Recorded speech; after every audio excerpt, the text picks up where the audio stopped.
ಆತ್ಮೀಯ ಬಂಧುಗಳೇ, ಸೋದರಿ ನಿವೇದಿತೆಯ ಶಿಕ್ಷಣದ ವಿಚಾರಗಳನ್ನ ನಾವು ನೋಡಿದ್ದೇವೆ. ಸ್ವಲ್ಪ ಸ್ವಲ್ಪ ನೋಡಿದ್ದೇವೆ. ಅವಳು ಒಂದು ಅದ್ಭುತವಂತ ಪುಸ್ತಕವನ್ನೇ ಆ ಬರೆದಿದ್ದಾಳೆ. ಭಾರತದ ಶಿಕ್ಷಣ ಪದ್ಧತಿ ಹೇಗಿರ್ಬೇಕು ಅನ್ನೋದಕ್ಕೆ. ಅದನ್ನೆಲ್ಲ ಎಲ್ಲವನ್ನೂ ಹೇಳುವುದಕ್ಕೆ ಸಾಧ್ಯ ಇಲ್ಲ. ಸಂಕ್ಷಿಪ್ತವಾಗಿ ಮಾತೃಭಾಷೆ ಅಲ್ಲಿ ಶಿಕ್ಷಣ ಆಗಬೇಕು, ಸ್ವದೇಶಿ ಪ್ರೇಮವನ್ನು ತಿಳಿಸಿಕೊಡಬೇಕು, ಈ ಈ ವಿಚಾರಗಳನ್ನು ಒಳಗೊಂಡಿರ್ತಕ್ಕಂಥ ಸ್ವಾಭಿಮಾನವನ್ನು ಬೆಳೆಸಬೇಕು ಅಂತಕ್ಕಂಥ ವಿಚಾರಗಳನ್ನ ಅವಳು ಹೇಳಿದ್ದನ್ನು ಕೇಳಿದ್ವಿ. ಈಗ ಇವತ್ತು ಅವಳು ಆ ಸೇವೆಯನ್ನ, ಭಾರತೀಯರ ಸೇವೆಯನ್ನು ಯಾವ ರೀತಿಯಾಗಿ ಮಾಡಿದ್ಲು ಅನ್ನುವಂಥ ವಿಚಾರಗಳನ್ನ ಕುರಿತಾಗಿ ನೋಡೋಣ. ಸ್ವಾಮಿ ವಿವೇಕಾನಂದರ ಜೀವ ಶಿವ ಸೇವೆ, ಜೀವಿಗಳಲ್ಲಿ ಶಿವನನ್ನು ಕಂಡು ಆರಾಧಿಸುವಂತಕ್ಕಂಥ ವಿವೇಕಾನಂದರ ಮಾತಿಗೆ ಅವಳು ಓಗೊಟ್ಟು ಬಂದದ್ದಳು. ಆದ್ದರಿಂದ 1899ರಲ್ಲಿ ಕಲ್ಕತ್ತಾದಲ್ಲಿ, ಅಂದ್ರೆ ವಿವೇಕಾನಂದ್ರ ಇದ್ರೆ ಅವಾಗಲೊಂದು ಪ್ಲೇಗ್ ಬಂದ್ಬಿಡ್ತದೆ. ಪ್ಲೇಗ್ ಬಂದಾಗ ಅದು ದೊಡ್ಡ ಭಯಂಕರ ರೂಪವನ್ನು ತಾಳಿ ಇಡೀ ಕಲ್ಕತ್ತಾ ಬಂಗಾಳವನ್ನು ಅದು ವ್ಯಾಪಿಸ್ಕೊಂಡು ಬಿಟ್ಟಿರ್ತದೆ. ಅಂತ ಸಮಯದಲ್ಲಿ ಜನ ಒಬ್ರಿಗೊಬ್ರು, ಈಗ ನಾವು ಅದನ್ನ ಒಂದು ಸ್ಯಾಂಪಲ್ ನೋಡಿದ್ದೇವೆ, ಕರೋನಾ ಅಂತ ಬಂದಿದ್ದನ್ನು ನೋಡಿದ್ದೇವೆ. ಆ ರೀತಿ ಯಾರಾದ್ರೂ ಸೇವೆ ಮಾಡಕ್ ಹೋದ್ರೆ ಅವರಿಗೆ ಅದು ಆವರಿಸ್ಕೊಂಡ್ಬಿಡುತ್ತೆ ಅಂತ ಹೇಳಿ ಹೆದರ್ಕೊಂಡು ಯಾರು ಪ್ಲೇಗ್ ಬಂದಂತವರು ಊರ್ ಬಿಟ್ಟು ಹೋಗ್ತಾ ಇದ್ರು. ಪ್ಲೇಗ್ ಬರದೇ ಇರ್ತಕ್ಕಂಥ ಜನ ತಮ್ಮ ಸಂರಕ್ಷಣೆಗೋಸ್ಕರ ಅವರು ಕೂಡ ಊರ್ ಹೊರಗೆ ಹೋಗಿ ಇರ್ತಾ ಇದ್ರು. ಯಾಕಂದ್ರೆ ತಮಗೂ ಕೂಡ ಅದು ಒಂದು ಸಾಂಕ್ರಾಮಿಕ ರೋಗ ಅಂತಕ್ಕಂಥ ಭಾವನೆ ಇದ್ರಿಂದ ಹಾಗಾಗ್ತಿತ್ತು. ಆದರೆ ನಿವೇದಿತೆ ಮಾತ್ರ ಕಲ್ಕತ್ತಾದ ಬೀದಿ ಬೀದಿಗಳಲ್ಲಿ ಹೋಗಿ ಆ ಕಾಲ್ರಾ ಪೀಡಿತ ಪ್ಲೇಗ್ ಇಂದ ಬಂದಿರತಕ್ಕಂಥ ರೋಗಿಗಳನ್ನ ತಾನೇ ಸ್ವತಃ ತನ್ನ ತೊಡೆ ಮೇಲೆ ಅವ್ರ ತಲೆ ಇಟ್ಟುಕೊಂಡು ಅವರಿಗೆ ಔಷಧಿಗಳು ಕೊಡುವುದು, ಸೇವೆ ಮಾಡೋದನ್ನ ಮಾಡ್ತಾಳೆ.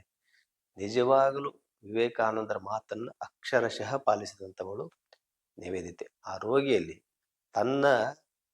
ತಾನು ಸತ್ತು ಹೋಗ್ತೇನೆ, ತನಗ ಕಾಯಿಲೆ ಬಂದ್ಬಿಡ್ತಾನಂತ ಭಯನೇ ಅವಳಿಗೆ ಇಲ್ಲ.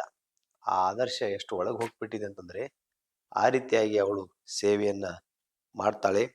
ಅದನ್ನ ರಾಮಕೃಷ್ಣ ಮಿಷನ್ ಆ ಒಂದು ಪ್ಲೇಗ್ ಅನ್ನು ನಿವಾರಣೆ ಮಾಡೋದಕ್ಕೆ ಒಂದು ಸಮಿತಿಯನ್ನು ಮಾಡಿರ್ತದೆ. ಅದರ ಕಾರ್ಯದರ್ಶಿಯು ಅವಳೇ ಆಗಿರ್ತಾಳೆ. ಸ್ವಾಮಿ ಸದಾನಂದರು, ಅಂದ್ರೆ ವಿವೇಕಾನಂದರ ಶಿಷ್ಯರು ಕೂಡ ಅದರ ಮೇಲ್ವಿಚಾರಕರಾಗಿರ್ತಾರೆ. ನಿವೇದಿತೆ ಮತ್ತು ಸದಾನಂದರೆಲ್ಲ ಸೇರಿ ಈ ಕಾರ್ಯವನ್ನ ಮಾಡ್ತಾರೆ. ಅದರ ಕುರಿತಾಗಿ ಸ್ಟೇಟ್ಸ್ಮನ್ ಮತ್ತು ಇಂಗ್ಲಿಷ್ ಮ್ಯಾನ್ ಪುಸ್ತಕದಲ್ಲಿ ಪತ್ರಿಕೆಗಳಿಗೆ ಆರ್ಥಿಕ ಸಹಾಯವನ್ನು ಮಾಡೋದಕ್ಕಾಗಿ ನಿವೇದಿತೆ ಹಲವಾರು ಲೇಖನಗಳನ್ನ ಅದ್ರ ಕುರಿತಾಗಿ ಬರಿತಾಳೆ. ಬರೆದು ಆಮೇಲೆ ನೋಡಿ ಇದೆಲ್ಲ ಯಾಕೆ ಬರುತ್ತೆ, ಕಾಯಿಲೆ ಯಾಕೆ ಬರುತ್ತೆ ಅಂತ ಅವಳು ಒಂದು ಯೋಚನೆಯನ್ನು ಮಾಡಿದ್ಳು. ಜನರಲ್ಲಿ ಸ್ವಚ್ಛತೆ ಇಲ್ಲ ಅಂತ.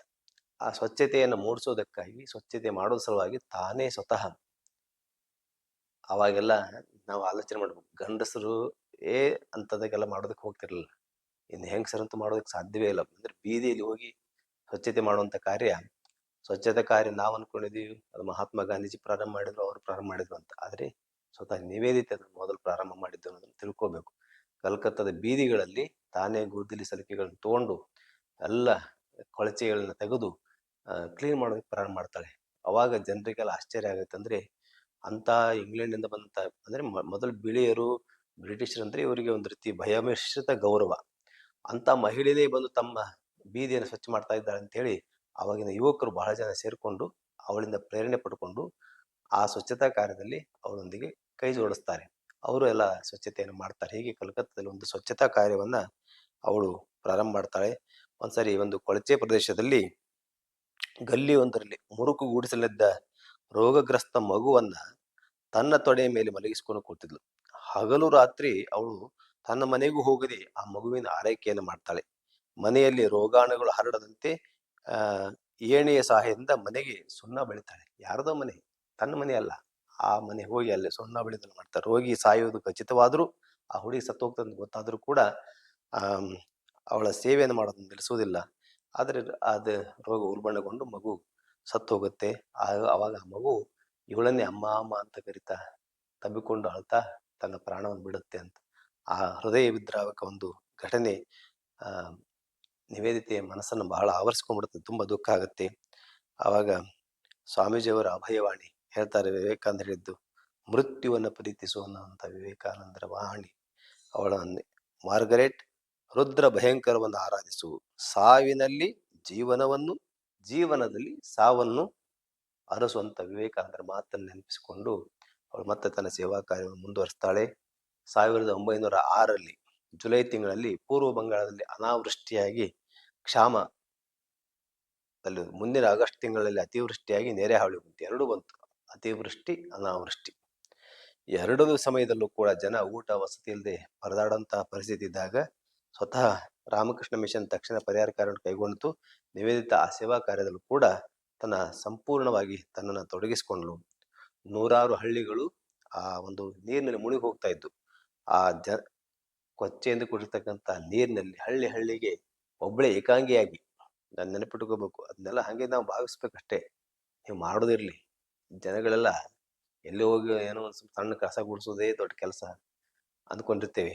ಆದರೆ ಒಬ್ಬಳೇ ಹೆಣ್ಮಗಳು, ಅದು ವಿದೇಶಿ ಹೆಣ್ಮಗಳು, ಇಲ್ಲಿ ಹಳ್ಳಿಗಳಲ್ಲಿ ನೀರು ತುಂಬಿಕೊಂಡಿರ್ತಕ್ಕಂಥ ಜಾಗದಲ್ಲಿ ತಾನು ಒಬ್ಬಳೇ ಹೋಗಿ ಮೊಳಕಾಲುದ್ದ ನೀರಿನಲ್ಲಿ ಹಳ್ಳಿಯಿಂದ ಹಳ್ಳಿಗೆ ಹೋಗಿ ಜನರನ್ನು ಸಾಂತ್ವನಗೊಳಿಸ್ತಾ ಅವರ ಸ್ಥಿತಿಗತಿಗಳನ್ನ ವಿಚಾರಿಸಿ ತನ್ನಿಂದ ಅಂತ ಸಹಾಯವನ್ನು ಮಾಡ್ತಾಳೆ. ಇದೆಲ್ಲ ಸೇರಿಸಿ ಒಂದು ಪುಸ್ತಕವನ್ನು ಅವಳು ಬರೆದಿದ್ದಾಳೆ 1906 ಅಂತ ಫ್ಲಡ್ ಕುರಿತಾಗಿ. ಅದರಲ್ಲಿ ಆ ದೃಶ್ಯಗಳನ್ನೆಲ್ಲ ಅವಳೇ ಸ್ವತಃ ಚಿತ್ರಿಸಿದ್ದಾಳೆ. ಇದೆಲ್ಲ ಮಾನವ ಪ್ರೇಮ ಹೀಗೆ ಬಂದದ್ದು ಹೇಗೆ? ಅದೆಲ್ಲ ವಿವೇಕಾನಂದರಿಂದ ಬಂತು. ವಿವೇಕಾನಂದರ ಸಂದೇಶ ಅವಳ ಮೇಲೆ ಅಷ್ಟೊಂದು ಪ್ರಭಾವವನ್ನು ಬೀರಿದ್ದರಿಂದ ಮಾನವ ಪ್ರೇಮ ಬಂತು. ಹೀಗೆ ಒಮ್ಮೆ ನಿವೇದಿತ ಅವರು ಅಂಬಿಗನ ಮನೆಗೆ ಹೋಗಿದ್ರು. ಅಲ್ಲಿ ಒಂದು ಸುಂದರವಾದ ಮಣ್ಣಿನ ಹಣತೆಯನ್ನು ನೋಡಿ ಅದನ್ನ ಎಷ್ಟು ಹಣಕ್ಕೆ ಕೊಡ್ತೀಯಾ ಅಂತ ಕೇಳಿದ್ಲು. ಅವನು ನಾನು ಮಾರುವುದಿಲ್ಲ ಎಂದು ಹೇಳ್ಬಿಟ್ಟ. ಅವನು ಹೆಚ್ಚು ಹಣ ಅಪೇಕ್ಷಿಸುತ್ತಾನೆ ಎಂದುಕೊಂಡು ಹೆಚ್ಚು ಹಣ ಕೊಡಲು ಹೋದಳು. ಆದರೆ ಅವನು ತೆಗೆದುಕೊಳ್ಳಲಿಲ್ಲ. ಕಡೆಗೆ ಆ ಹಣತೆಯ ಬೆಲೆಯ 16ರಷ್ಟು ಹಣ ಮುಂದಿಟ್ಟಳು. ಆಗಲೂ ಅವನು ಒಪ್ಪಲಿಲ್ಲ. ಅಂಬಿಗ ಬಡವನಾದರೂ ಸ್ವಾಭಿಮಾನಿ, ದುಡ್ಡಿಗೆ ಆಸೆ ಪಡುವನಲ್ಲ. ಕೊನೆಗೆ ಅಂಬಿಗ ಆ ಹಣತೆಯನ್ನು ನಿವೇದಿತಳಿಗೆ ಕಾಣಿಕೆಯಾಗಿ ಕೊಡ್ತಾನೆ. ಯಾಕಂದ್ರೆ ಇಷ್ಟೊಂದು ಅದ್ಭುತ ಸೇವೆ ಮಾಡ್ತಾ ಇದ್ದಾರಲ್ಲ, ಹಾಗೆ ಕೊಡ್ತಾನೆ ಅಂತ ಅವನು. ಅವಾಗ ಅಂದ್ರೆ ಈ ಸಾಮಾನ್ಯ ಜನರಲ್ಲಿ ಹೃದಯವಂತಿಕೆ ಅನ್ನುವಂಥದ್ದು ಹೇಗಿರುತ್ತೆ ಅನ್ನೋದನ್ನ ಅವಳು ಅನುಭವಿಸ್ತಾಳೆ. ಬರಗಾಲದ ಪರಿಸ್ಥಿತಿಯಲ್ಲಿ ಹಣಕ್ಕಾಗಿ ಆಸೆ ಪಡೆದ ಆ ಬಡ ಅಂಬಿಗನ ಪ್ರಾಮಾಣಿಕತೆ, ಔದಾರ್ಯ, ಅಭಿಮಾನ, ಸ್ವಾಭಿಮಾನ, ಸ್ವಾವಲಂಬಿ ಗುಣಗಳನ್ನು ಅವಳು ನೋಡಿ ಅವನಿಗೆ ತಲೆ ಬಾಗ್ತಾಳೆ. ಇದನ್ನ ಮುಂದೆ ತನ್ನ ಉಪನ್ಯಾಸಗಳಲ್ಲಿ ಈ ಘಟನೆಗಳನ್ನ ಅವಳು ಹೇಳ್ತಾ ಇರ್ತಾಳೆ. ಶಾರದಾದೇವಿಯರು ಹಾಗೂ ನಿವೇದಿತ ಸಂಬಂಧ ಅಲೌಕಿಕವಾದ, ಅವ್ಯಾಜವಾದ. ನಿವೇದಿತ ತನ್ನ ಅನೇಕ ಚಟುವಟಿಕೆಗಳ ಮಧ್ಯೆಯೂ ಶ್ರೀ ಮಾತೆಯವರ ದರ್ಶನವನ್ನು ಪಡಿತಾ ಇದ್ದಳು. ಶ್ರೀ ಮಾತೆಯವರು ಉಪಯೋಗಿಸುವ ಮಂಚ, ಬಟ್ಟೆ, ಬರೆಗಳನ್ನ ಸ್ವಚ್ಛಗೊಳಿಸಿದ ನಂತರ ಅವರು ವಾಸಿಸುವ ಕೋಣೆಯನ್ನು ಗೂಡಿಸಿ ಶುಚಿಗೊಳಿಸ್ತಾ ಇದ್ಲು. ಇವೆಲ್ಲವನ್ನ ಅವಳು ಪೂಜ್ಯ ಭಾವನೆಯಿಂದ ಮಾಡಿದಳು. ಇವೆಲ್ಲ ಮಾಡೋದಕ್ಕೆ ಸಾಧ್ಯ ಆಗಿದ್ದು ಸೇವಾ ಭಾವನೆ, ಅವಳು ತನ್ನನ್ನ ಈ ಭಾರತೀಯರಿಗೆ ಅರ್ಪಿಸಿಕೊಂಡಂಥದ್ದಕ್ಕೆ ಅನ್ನುವಂಥಕ್ಕೆ ಇವು ಒಂದಷ್ಟು ಸಾಕ್ಷ್ಯಗಳು. ಇನ್ನು ಜೀವನ ಪರ್ಯಂತ ಅದನ್ನೇ ಮಾಡಿದ್ದಾಳೆ. ಎಲ್ಲ ಘಟನೆಗಳನ್ನು ನಾವು ಹೇಳೋದಕ್ಕೆ ಸಾಧ್ಯ ಇಲ್ಲ, ಓದಿ ತಿಳ್ಕೊಳ್ಬೇಕು.